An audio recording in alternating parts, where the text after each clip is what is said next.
സമാജ്വാദി പാർട്ടിയിലും പിളർപ്പ് ഭീഷണി ഉയരുന്നു. മുതിർന്ന നേതാവ് രാം ഗോപാൽ യാദവിന്റെ നേതൃത്വത്തിൽ ഒരു വിഭാഗം പാർട്ടി പിളർത്തുമെന്ന അഭ്യൂഹം ശക്തമായി. രാം ഗോപാൽ യാദവ് അമിത് ഷായ്ക്ക് കത്ത് നൽകിയെന്ന ആരോപണം ആവർത്തിച്ച് ഓം പ്രകാശ് രാജ്ഭർ രംഗത്തെത്തി. രാം ഗോപാൽ യാദവ് പ്രതികരിച്ചിട്ടില്ല.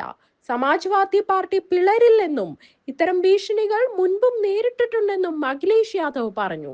സമാജ്വാദി പാർട്ടി നേതാക്കളെ അഖിലേഷ് യാദവ് ഉടൻ കാണും. തൃണമൂൽ കോൺഗ്രസിന് പിന്നാലെ പ്രതിപക്ഷ പാർട്ടികളിലെ എംപിമാർ കൂട്ടത്തോടെ NDA പക്ഷത്തേക്കോ. 9 ലോക്സഭാ എംപിമാരുള്ള ശിവസേന ഉദ്ധവ് പക്ഷം പിളരുമെന്ന് ഉറപ്പായി.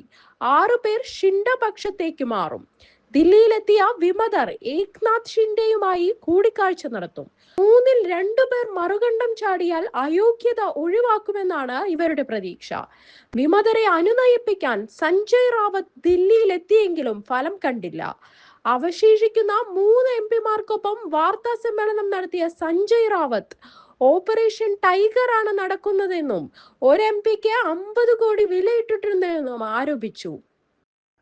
15 കോടി അഡ്വാൻസ് നൽകി ചാർട്ടേഡ് ഫ്ലൈറ്റിൽ റാഞ്ചി എന്നും പറഞ്ഞു. അതേസമയം മഹാരാഷ്ട്ര രാഷ്ട്രീയത്തിൽ പിളർപ്പിന്റെ സൂചനകൾക്കിടെ ശിവസേനയ്ക്ക് ഇന്ന് നിർണായക ദിനം.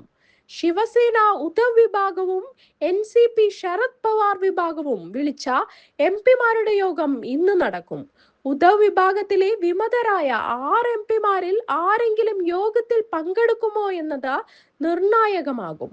ലോക്സഭയിൽ വിമത എംപിമാർ പ്രത്യേക ഗ്രൂപ്പായി മാറാൻ അനുമതി തേടി സ്പീക്കർ ഓം ബിർളയ്ക്ക് കത്ത് നൽകിയിരുന്നു. അതേസമയം യോഗത്തിന് എത്താത്തവർക്കെതിരെ നടപടിയെന്ന മുന്നറിയിപ്പ്.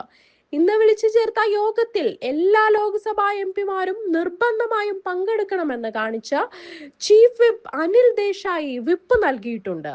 യോഗത്തിൽ പങ്കെടുക്കാത്ത എംപിമാർക്കെതിരെ അയോഗ്യതയ്ക്കുള്ള നിയമ നടപടികൾ ആരംഭിക്കാനാണ് ഉദ്ധവ് ക്യാമ്പിന്റെ തീരുമാനം.